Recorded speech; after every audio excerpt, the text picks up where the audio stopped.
I put to you in an email on the 31st of July a lot of alternatives to privatisation. One alternative, I've asked you several times, could you please tell me what is wrong with my proposal? One alternative is that we set up a state bank, as does the state of North Dakota, and that instead of going to private banks, we raise a loan ourselves through the bank, set up a state bank. It's obviously not cost-free, but it's a hell of a lot less costly than having to raise it through a private bank.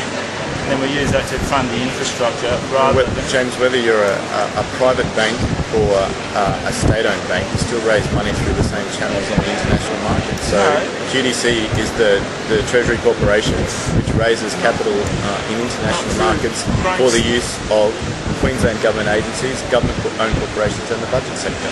There's no such thing as magic money where you get debt for free.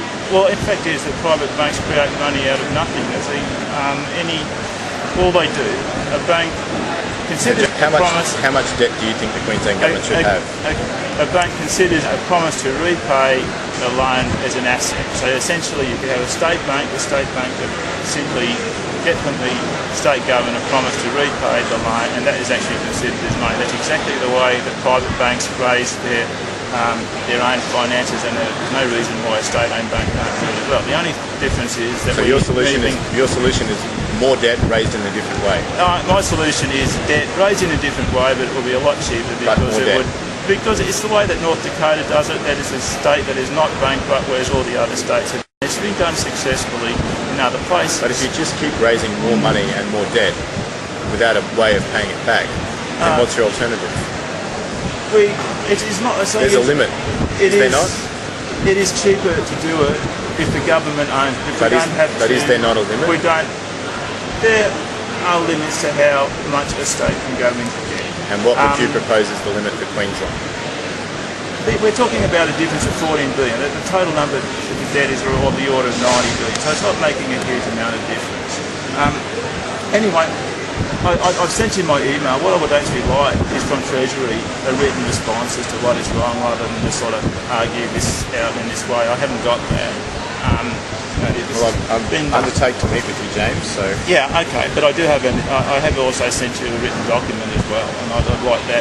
Sure. We've had it since the 31st of July. I've given you all 4 points about the state bank and so forth, and I just answered your question. I don't think that is an answer, because my point is that you have. Well, I do not agree with the principle that you can continue to raise debt without a limit. My point is that is a cheaper way. Which is the proposition that you're putting. You're just proposing a different way to raise more debt. A cheaper way that is done. You still have to pay it back.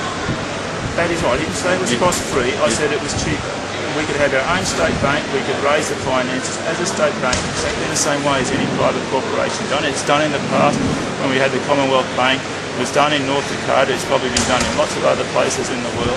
It can be done that way. Have a state bank tomorrow, you could do it. And that would, debt wouldn't go away, but it would be cheaper. Second alternative that you haven't responded to is population growth. Now, my letter from Anna Bly, you have read, said that we are selling the assets in order to pay for infrastructure that is necessary to cope with population growth. Now, it is the choice of the Queensland government, the Commonwealth government, to deliberately grow the population.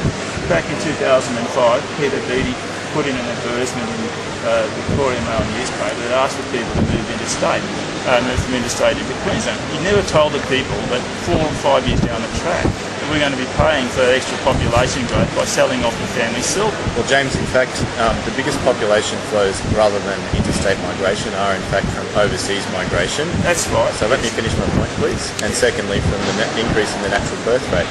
And I do not believe, as a nation, that we need to have Checkpoint Charlie set up at the Tweed River. It's not only unconstitutional, it's un-Australian.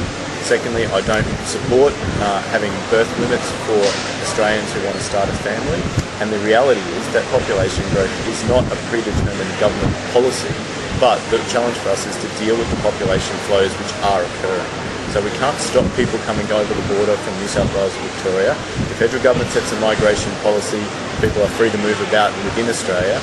And thirdly, I don't support a population limit in terms of birth limits. So there is a challenge that needs to be dealt with. Both you and Anna Bly came out after Kevin Rudd made the statement in favour of Australia's population increasing to, figure was 40 million by 2050 or something like that. You both said that we can meet the challenge.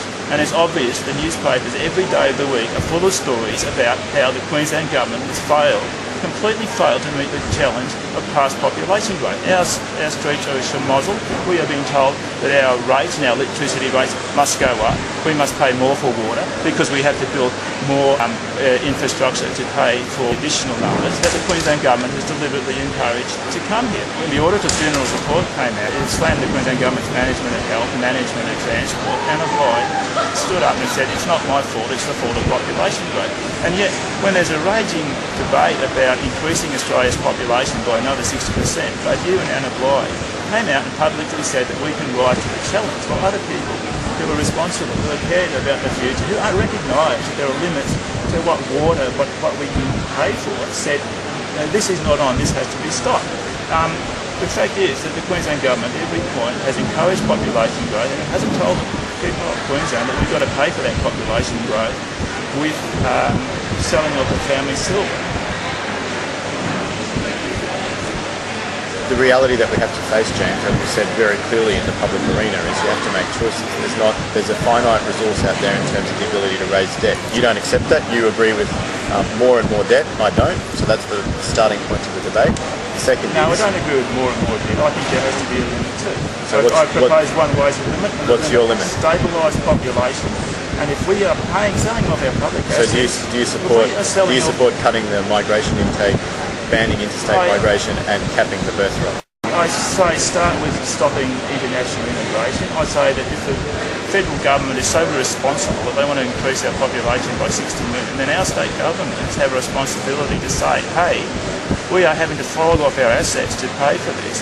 We had to find the money to build desalination plants because there won't be enough water for people to drink if we don't. We need that kind of leadership. Now, a few councils like the Sunshine Coast Council are trying very hard to put a population cap up there. And the Queensland government bends over backwards to make sure that doesn't work. They are actually overruling their... instead of supporting those councils, they're actually using every possible opportunity, including this advertisement back in 2005 to actually encourage more people to pay it. It's clear that the Queensland government has created the problem that it now says it has to solve by flogging off our assets, which are opposed by 84% of the people. It's the people who never asked about it in the first place. They never asked about population growth, they never asked about flogging off our assets. Well, I'm happy to have a public debate about whether or not people think we should cap the birth rate or whether we should put Checkpoint Charlie up at the Tweed River. I happen to think that the community won't support it. And neither do I, and neither does the government. Do you think that it's excusable to actually encourage population growth as well? I mean, I'm talking about Checkpoint Charlie. We're just simply saying that the population has increased to astronomical levels. It already raised... I think we need to be honest about what controlling population growth means, and that means migration controls. That's right, That means Checkpoint Charlie, and that means capping the birth rate, and I don't support it. Well, basically we disagree, don't we? I say any community has a right to say what numbers come into this community. I'm saying that if a community has to go bankrupt, as you're basically saying we are, you're basically telling me that the lawyer said that we have to sell off the family silver, we have to pay for never higher electricity rates, we've got to pay more water, we've got to basically throw the people in the Mary River off their farms and so on and so forth. It just never ends to pay for population growth.